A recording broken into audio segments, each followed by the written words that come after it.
20장. 비그리의 아들이며 이름이 세바인 남봉꾼이 있었습니다.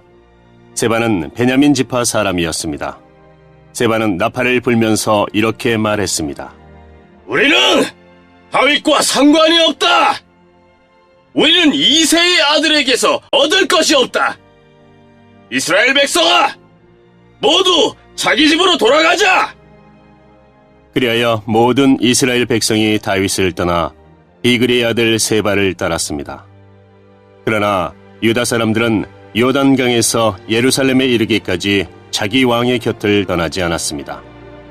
다윗은 예루살렘에 있는 왕궁으로 돌아왔습니다.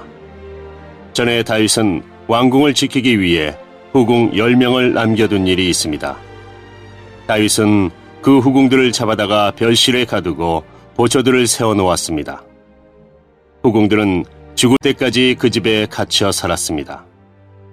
다윗은 그들에게 음식을 주기는 했지만 그들과 함께 잠을 자지는 않았습니다. 그들은 죽을 때까지 과부나 다름없이 살았습니다. 왕이 아마사에게 말했습니다. 유다 사람들에게 3일 안으로 나에게 나아오라고 전하시오. 그리고 그대도 함께 오시오. 그리하여 아마사는 유다 사람들을 부르러 갔습니다. 그러나 아마사는 왕이 정한 기간을 넘겨버렸습니다. 다윗이 아비새에게 말했습니다. 우리에게 비그리의 아들 세바는 압살롬보다도 더 위험하오. 내 부하들을 데리고 가서 세바를 뒤쫓으시오. 세바가 강하고 튼튼한 성을 찾기 전에 어서 서두르시오. 세바가 강하고 튼튼한 성에 들어가게 되면 잡을 수 없게 되오. 그리하여 요압의 부하들과 그렛 사람과 블렛 사람 그리고 모든 군인들이 아비새와 함께 갔습니다. 그들은 예루살렘에서 나와 비그리의 아들 세바를 뒤쫓았습니다. 요압과 그 군대가 기브온의 커다란 바위에 이르렀을 때 아마사가 나와서 요압을 맞이했습니다. 그때 요압은 군복을 입고 있었고 허리에는 띠를 차고 있었습니다. 그 띠에는 칼집이 있었고 칼집 안에는 칼이 들어 있었습니다. 요압이 앞으로 나서면서 그 칼집을 풀어놓았습니다. 요압이 아마사에게 말했습니다. 형님, 모든 일이 평안하시오. 그러면서 요압은 오른손으로 아마사의 수염을 잡고 입을 맞추었습니다. 아마사는 요압의 손에 칼이 있으리라고는 생각도 못했습니다. 요압은 칼을 아마사의 배에 찔러 넣었습니다. 그러자 아마사의 창자가 땅 위에 쏟아졌습니다. 아마사는 그 자리에서 죽었기 때문에 요압이 다시 아마사를 칼로 찌를 필요가 없었습니다. 그리고 나서 요압과 그의 동생 아비새는 계속해서 비그리의 아들 세바를 뒤쫓았습니다. 요압의 부하 중 한 사람이 아마사의 시체 곁에 서 있다가 말했습니다. 요압과 다윗 편에 있는 사람은 요압을 따르도록 하여라. 아마사는 피투성이가 된 채 길 한가운데에 쓰러져 있었습니다. 요압의 부하들은 지나가는 사람마다 그 시체를 보려고 멈추는 것을 보고 아마사의 시체를 길에서 끌어다가 들에 놓아두었습니다. 그리고 그 시체를 옷으로 덮어주었습니다. 아마사의 시체가 길에서 치워지자 모든 사람들이 요압을 따라갔습니다. 그들은 요압과 함께 비그리의 아들 세바를 뒤쫓았습니다. 세바는 이스라엘의 모든 지파 가운데로 이리저리 다니다가 벤마아가의 아벨로 갔습니다. 모든 베림 사람들도 와서 세바의 뒤를 따라갔습니다. 요압과 그의 부하들도 벤마아가의 아벨로 가서 그곳을 에워쌌습니다. 그들은 성을 공격하기 위해 성벽 곁에 흙을 쌓아 올렸습니다. 또 성벽을 무너뜨리기 위해 성벽 아래를 파기 시작했습니다. 그런데 어떤 지혜로운 여자가 성에서 소리를 질렀습니다. 제 말씀을 들어보십시오. 요압에게 이리로 좀 와달라고 해주십시오. 드릴 말씀이 있습니다. 그래서 요압이 여자가 있는 쪽으로 왔습니다. 여자가 요압 장군이십니까? 하고 물었습니다. 요압이 그렇소. 하고 대답했습니다. 여자가 말했습니다. 제 말을 들어주십시오. 요압이 말했습니다. 듣고 있으니 말해보시오. 그러자 여자가 말했습니다. 전에는 사람들이 도움말을 구할 일이 있으면 아벨로 가보아라 하고 말하곤 했습니다. 그러면 문제가 풀렸습니다. 저는 평화를 좋아하는 충성스러운 이스라엘 백성 중 한 사람입니다. 장군께서는 이스라엘의 중요한 성 하나를 멸망시키려 하고 있습니다. 여호와의 성인 이 성을 왜 멸망시키려 하십니까? 요압이 대답했습니다. 나는 결코 멸망시키거나 무너뜨리려고 온 것이 아니오. 그런 일은 나도 바라지 않소. 하지만 이 성에는 에브라임의 산악지방에서 온 사람이 하나 있어. 그 사람의 이름은 비그리의 아들 세바인데 그 사람은 다윗 왕을 향해 반란을 일으켰어. 만약 그 사람을 나에게 데리고 오기만 하면 이 성을 그대로 내버려 두겠어. 여자가 요압에게 말했습니다. 그 사람의 머리를 장군님이 있는 성문 밖으로 던지고 말겠습니다. 그리고 나서 그 여자는 성의 모든 백성에게 매우 지혜롭게 말을 했습니다. 그들은 비그리의 아들 세바의 목을 잘랐습니다. 그리고 그 목을 성문 밖에 요압에게로 던졌습니다. 그러자 요압은 나팔을 불었고 군대는 그 성을 떠났습니다. 모두 다 집으로 돌아갔습니다. 요압은 왕이 있는 예루살렘으로 돌아갔습니다. 요압은 다시 이스라엘 모든 군대의 총사령관이 되었습니다. 여호야다의 아들 브나야는 그렛 사람과 블렛 사람을 지휘했습니다. 아도니람은 강제 노동을 하는 사람들을 감독했습니다. 아일루스의 아들 여호사밧은 역사 기록관이 되었습니다. 스와는 서기관이 되고 사독과 아비아달은 제사장이 되었습니다. 야일 사람이라는 다윗의 제사장이 되었습니다.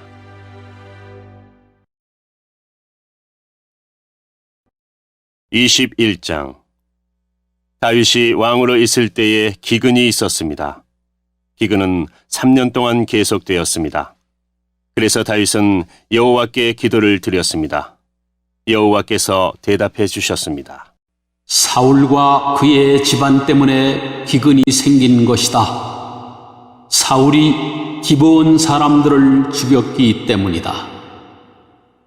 다윗 왕은 기브온 사람들을 불러 모아 그들에게 물었습니다. 기브온 사람들은 이스라엘 백성이 아니었습니다. 그들은 살아남은 아모리 사람의 한 무리였습니다. 전에 이스라엘 사람들은 기브온 사람들을 해치지 않기로 약속을 했었습니다. 그러나 사울은 이스라엘과 유다의 백성들을 도우려는 열심이 너무 지나쳐서 기브온 사람들을 다 죽이려 했었습니다. 다윗 왕은 기브온 사람들을 불러 모아 그들에게 이야기했습니다. 다윗이 물었습니다. 내가 당신들을 위해 어떻게 하면 좋겠소?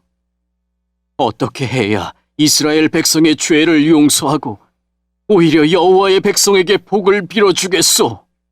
기브온 사람들이 다윗에게 대답했습니다. 사울과 그의 집안과 우리 사이의 문제는 금이나 은으로 해결할 수 없는 문제입니다. 이것은 사람의 목숨으로 보상될 문제입니다. 그런데 우리는 이스라엘 사람을 죽일 권한이 없습니다. 그 말을 듣고 다윗이 다시 그들에게 물었습니다. 그렇다면 당신들이 바라는 것은 무엇이오? 기브온 사람들이 다윗에게 대답했습니다. 사울은 우리에게 몹쓸 짓을 했습니다. 사울은 우리를 전멸시켜 이스라엘 땅에 남지 못하도록 음모를 꾸몄습니다. 그러니 사울의 아들 7명을 우리에게 넘겨주십시오.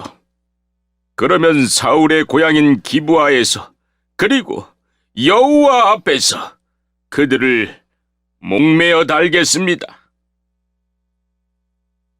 왕이 말했습니다.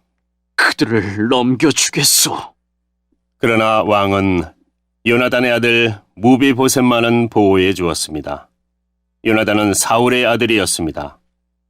다윗이 그런 일을 한 까닭은 다윗이 여호와의 이름으로 요나단에게 그의 후손을 보호해 주겠다고 약속했기 때문입니다. 그래서 왕은 리스바와 사울 사이에서 태어난 아들인 알모니와 무비보셋을 붙잡았습니다. 리스바는 아야의 딸이었습니다. 그리고 왕은 사울의 딸 메랍의 5 아들을 붙잡았습니다. 메랍의 5 아들의 아버지는 아드리엘이었습니다. 아드리엘은 무올라 사람 바르실레의 아들이었습니다. 다윗은 이들 7명을 기브온 사람들에게 넘겨주었습니다. 그러자 기브온 사람들은 언덕 위에서 여호와 앞에 그들을 목매 달았습니다. 7 아들이 다 함께 죽었습니다. 그들은 추수를 시작할 무렵에 죽임을 당했습니다. 그때는 사람들이 보리를 막 거둘 때였습니다. 아야의 딸 리스바는 거친 배로 만든 천을 가져다가 바위 위에 그것을 폈습니다. 그리고 리스바는 추수가 시작될 때부터 비가 내릴 때까지 하늘의 새들이 자기 아들들의 시체를 건드리지 못하게 막았습니다. 또 밤이 되면 들짐승들이 시체를 건드리지 못하게 막았습니다. 사람들이 사울의 후궁이었던 리스바가 하고 있는 일을 다윗에게 이야기했습니다. 그러자 다윗은 사울과 요나단의 뼈를 길앗의 야베스 사람들에게서 찾아왔습니다. 전에 블레셋 사람들이 길보아에서 사울과 요나단을 죽인 후 시체들을 벳산 거리에 매달았습니다. 그때 길앗의 야베스 사람들이 몰래 그 시체들을 가져온 것이었습니다. 다윗은 사울과 그의 아들 요나단의 뼈를 길앗에서 옮겨왔습니다. 그러자 백성들은 달려 죽은 사울의 7 아들의 시체를 거두어들였습니다. 백성들은 사울과 그의 아들 요나단의 뼈를 옮기면서 죽임을 당한 사울의 7 아들의 시체도 함께 베냐민 땅 셀라에 있는 사울의 아버지 기스의 무덤에 묻어주었습니다. 백성들은 왕이 명령한 것을 다 지켰습니다. 그러자 하나님께서 그 땅 백성들의 기도를 들어주셨습니다. 블레셋과 이스라엘 사이에 또다시 전쟁이 일어났습니다. 다윗은 자기 부하들을 거느리고 블레셋 사람들과 싸우러 나갔습니다. 그러나 다윗은 지치고 약해졌습니다. 거인의 아들 중에 이스비브놉이라는 사람이 있었습니다. 이스비브놉의 노새창은 무게가 300세겔 가까이 나갔습니다. 이스비브놉은 또 3칼을 가지고 다윗을 죽일 계획을 세웠습니다. 그러나 스루야의 아들 아비새가 이 블레셋 사람을 죽이고 다윗의 목숨을 구해주었습니다. 그때에 다윗의 부하들이 다윗에게 한 가지 다짐을 받으려 했습니다. 그들이 말했습니다. 다시는 우리와 함께 싸움터에 나오지 마십시오. 만약 왕이 돌아가시면 이스라엘의 등불이 꺼지는 것과 같습니다. 그 후 곱에서 다시 블레셋과 싸움이 있었습니다. 후사 사람 십부게가 거인의 아들 중 하나인 삽을 죽였습니다. 그 후 곱에서 또다시 블레셋과 싸움이 있었습니다. 베들렘 사람 야레올의 김의 아들 엘하난이 가드 사람 골리앗의 동생 라흐미를 죽였습니다. 그의 창은 배틀채만큼 컸습니다. 가드에서도 또다시 전쟁이 일어났습니다. 거기에는 굉장히 큰 거인이 있었습니다. 그 사람의 손가락은 한 손에 6개씩 있었고 발가락도 한쪽에 6개씩 있었습니다. 그러니까 그 사람의 손가락과 발가락은 모두 24개였습니다. 이 사람도 역시 거인의 아들이었습니다. 이 사람은 이스라엘에 맞서 싸우다가 요나단에게 죽임을 당했습니다. 요나단은 다윗의 형인 삼마의 아들이었습니다. 이들 4사람은 모두 가드에 사는 거인의 아들들이었습니다. 그들은 모두 다윗과 그의 부하들에게 죽임을 당했습니다.